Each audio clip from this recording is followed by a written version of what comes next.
Bloodborne Chapter VII. The Pthumerians, Arianna, Odeon, and Margo. In the age of the Great Ones, wedlock was a blood contract only permitted to those slated to bear a special child. The Pthumerians existed long ago, long before the events of Yharnam took place, and yet what echoes of what happened in the old Pthumeru very deeply within the current city of Yharnam, more so than Yharnamites can possibly know. But Pthumerian society existed long ago, centuries or even millennia ago. There were people who were masters of ancient arcane arts, specifically relating to arts of fire and arts of blood. The Pthumerian people seemed to be matriarchal, or the very least the most important positions were often held by women. The hallways of the ancient labyrinth echo with the sinister bells rung by the bell ringers. When we look at this description of a sinister root chalice, we are told, "When used in a ritual, this sinister chalice summons a sinister resonant bell. The bell-ringing woman appears to be a mad Pthumerian." Aside from the bell ringers, we have the keepers, a group of eternal warriors who wander the labyrinth caring for its denizens. The bone ash armor tells, "The keepers who mind the slumbering great ones gained eternal life, preserved in ashen form in ceremony of flame that cremated body and soul." These women clearly held positions of importance, and we know that women despise their masks, are clearly there for despair. Finally, we have the Pthumerian Queen. Originally, the Pthumerian people had no ruler. They worked as simple caretakers of the ancient labyrinth, the great Pthumeri, Chalice. While early Pthumerians were humble guardians of the slumbering great ones, their descendants felt entitled to name themselves a leader. As Pthumerian society advanced, they grew into a more stable society with the queen as a figurehead. The capital of Pthumeri, Ihil, was named after one such queen, possibly the first. However, it is the last queen of Pthumeru, Yharnam, who will be the focus of our story. As for the men of Pthumerian society, they seem to provide more of a workforce and military for the Pthumerians. The Hintertomb Chalice tells us that the peripheral catacombs of the old underground labyrinth, to this day the Watchers continue to expand the Hintertombs, unmeronious catacombs filled with the graves of death. Indeed, very often will the clanging sound of a pickaxe fill the hunter's ear, as the undead Pthumerians toil away to the expand of the labyrinth further and further. They are overseen by the Watchers, fat and girthy men wielding cudgels, cleavers, burning irons, and even shotguns. There are also the shadows of Yharnam. First encountered in the Forbidden Woods, the shadows are presented to the hunter far before we know of the Queen's true name. The only two places the shadows are found are in the Forbidden Woods and in the Nightmare of Menses, both times in places very close to Queen Yharnam herself.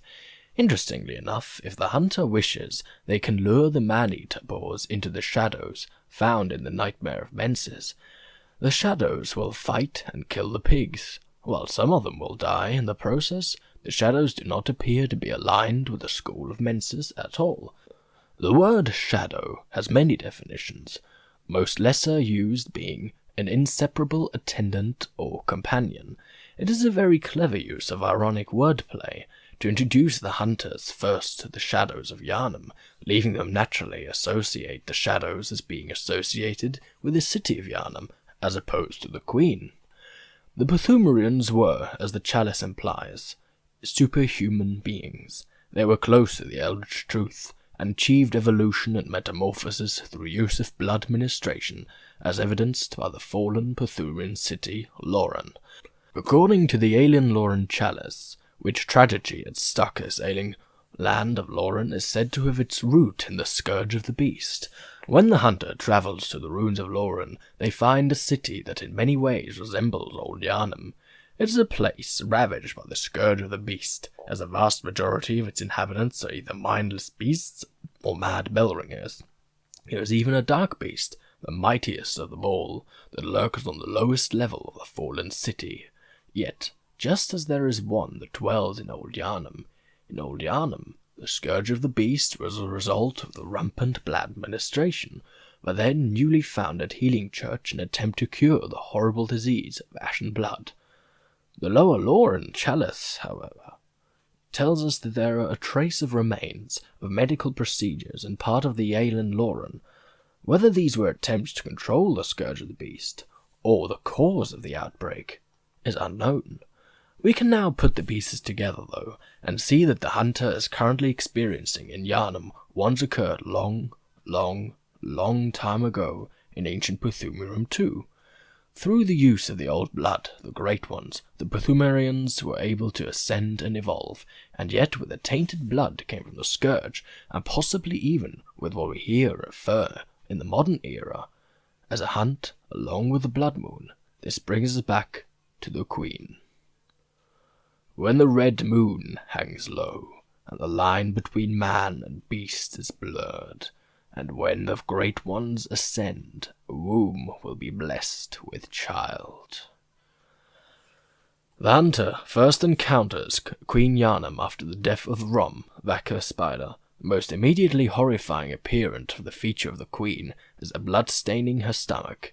It's a sickening moment for the hunter, at least it was for me.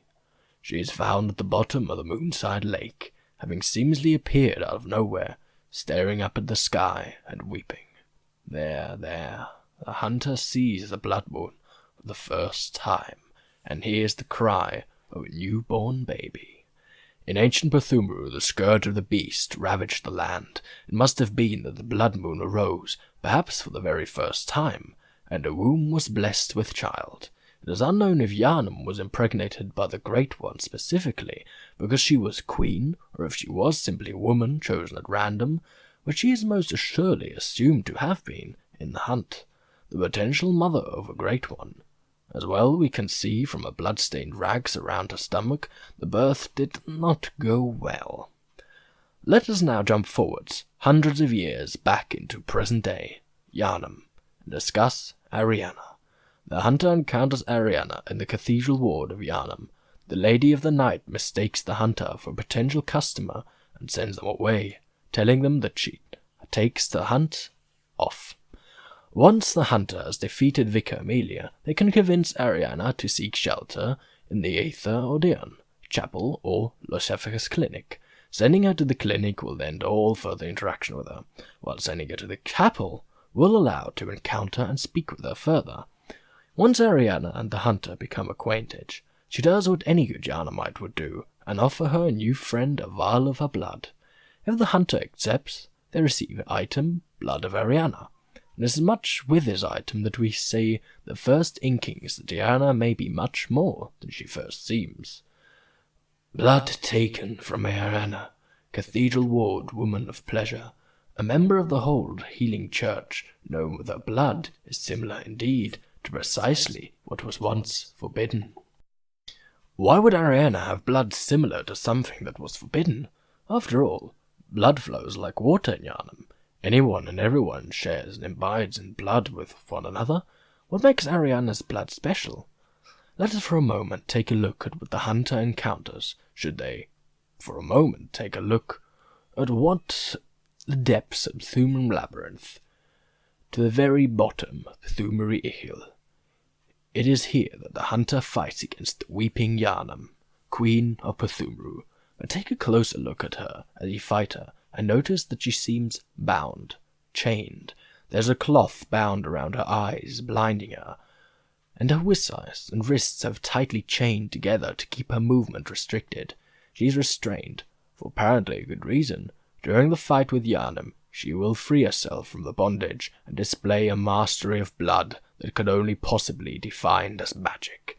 She melts into blood, using it to travel distances. She uses blood to create false copies. She sprays blood into fingertips and stabs herself through the wrists and chests in order to summon blades of blood that swing through the air and impale the hunter.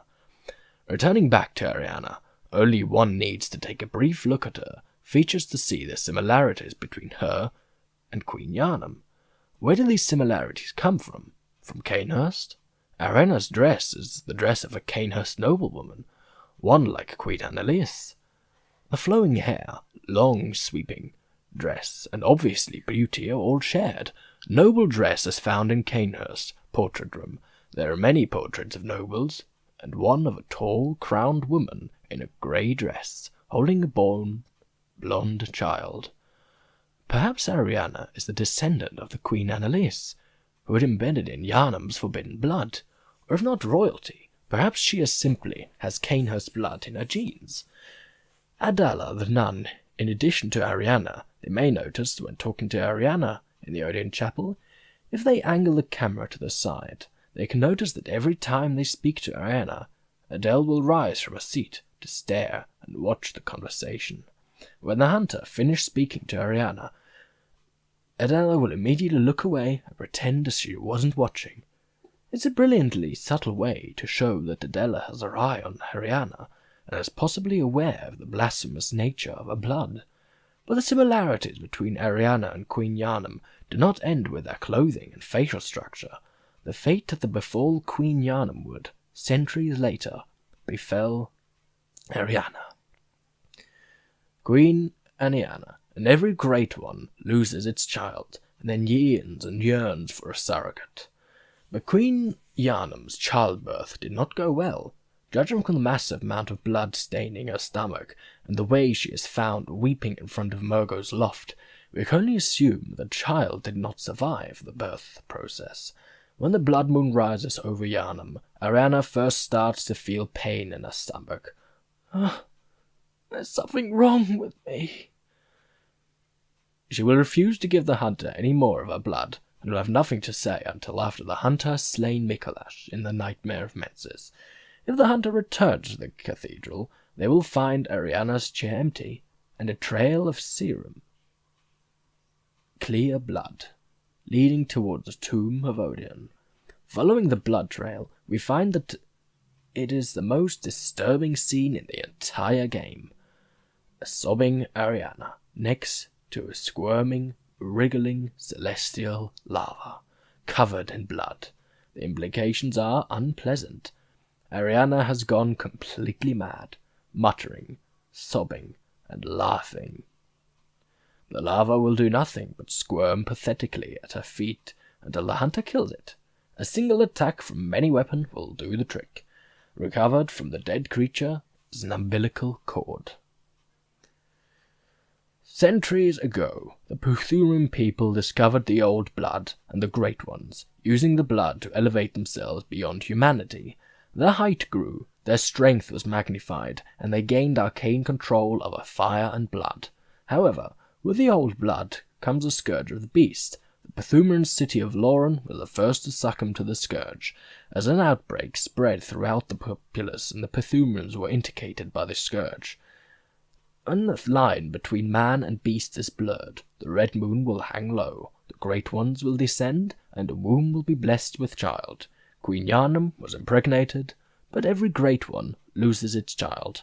But the hunt will always begin again, and so it did. The red moon hung low, and all the line between beasts and men were once again blurred. And so, again, the great ones descended, and the womb, once again, was blessed with a child. The daughter of Queen Annalise. Arianna bore corrupted blood, which began in Eldritch Liason, but with whom? This brings us to Odeon, the Formless One. The Formless One rune states, "The Great One, Odeon, lacking form, exists only in voice, and is symbolized by this rune. Human or no, this oozing blood is a medium of the highest grade, and the essence of the Formless Great One, Odeon. Both Odeon and his inverted worshippers surreptitiously seek the precious blood." Of all the great ones, Odeon is the one most similar to an outer god, the Lovecraftian mythos of the world of Yharnam, upon which it is designed. Odeon is a being of such absurdly complex design that it would be impossible for any man to comprehend, or any way to go again. Odeon is also a great one most closely associated with blood, as both runes associated with him, Formless Odeon and Odeon, wraiths secrete a constant medium of blood and provide the hunter with ways of replenishing or storing quicksilver bullets that are fused with their own blood. While Healing Church worships several gods, it is likely that Odeon is the very high in their pantheon. If not their chief god, there is an entire chapel devoted to Odeon's worship, the Great One of Blood, around whom all the Healing Church revolves. Odeon, the formless Great One, exists quite literally all around us. He is literally everywhere. With a shape and only carrying a voice in the sense, Odeon can also possibly be referred to as the cosmos itself. Mikolash makes this discovery in the nightmare. When he is found communing with the Great One, he begins by confusing Odeon with Cos, believing he is speaking to the Great One of the ocean. Ah, Cos, some say Cosm, you hear our prayers.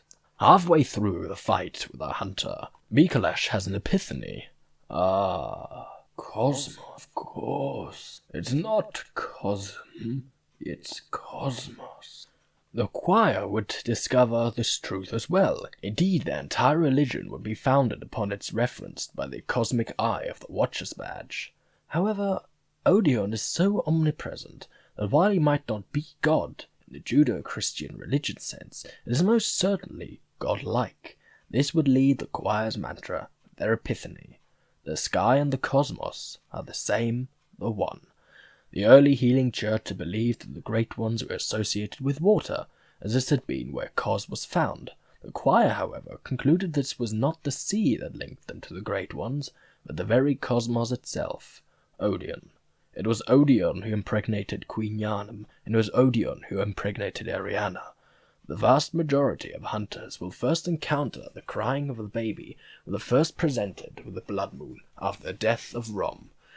It is at this point that the fine line between the waking world and the nightmare begins to blur. The blood moon hangs low, amygdala becomes visible, and the constant crying of the baby will begin to flow and haunt the hunter as they struggle to understand what is happening. Many hunters know that it is possible to see amygdala before the blood moon rises if they have enough insight. But did you know that it is also possible to hear the crying baby before Rom? This is discovering in which we decided to see if insight and anything happened differently, and discovered that if the hunter has enough insight, they can hear the crying baby, even before the blood moon has risen. This seemed to imply that the baby exists far before the menses ritual takes place. Every Great One loses a child. Margo, Queen Yharnam's child with the Great One, was lost as well. When we encounter Queen Yharnam in the Dreamlands, it looks almost as if her stomach has been ripped open, a child torn from her womb. But when we encounter her in the bottom of the pthumerian labyrinth, she is noticeably still swollen with child. Upon her death, she drops the Yharnam stone. In it we see the outline of a fetus. Roughly 1% of pregnancies are ectopic, a complication in pregnancy meaning that the fetus begins to develop outside of the uterus. Of ectopic pregnancies, or 1% of them are abdominal, in which case the fetus develops in the abdomen of the mother as opposed to the womb. When one of these pregnancies fails and the fetus dies, it begins to slowly calcify and harden. The fetus can remain in the mother for years. In many cases, the fetus remained calcified and hardened inside the mother for decades after its death. These fetuses are called lithopedians, or stone babies. This is what the Yharnam stone is, the calcified corpse of an unborn Great One. Margo. Stillborn, the only thing that would be salvaged from Margo would be his umbilical cord, found from the defeated fight between Margo's nurse, which a great relic, also known as the cord of the eye, and every infant Great One as its precursor to the umbilical cord. Every Great One loses its child, and then yearns for a surrogate. The umbilical cord, which every Great One granted menses audience with Margo, but resulted in a stillbirth of their brains. Mikolash had seen both the success of Master Willem and the failure of Lawrence. He had seen that in order to ascend, one must use a cord of the eye, the umbilical cord of Great One. When the School of Menses attempted to use Margo's umbilical cord to commune with Margo himself, the ritual was an enormous and terrible failure. It is unclear exactly what it means for a Great One to be lost, or even to be dead. They exist on a plane of existence so far above our own. Recall that even though something may die in the waking world, its consciousness may live on in the nightmare.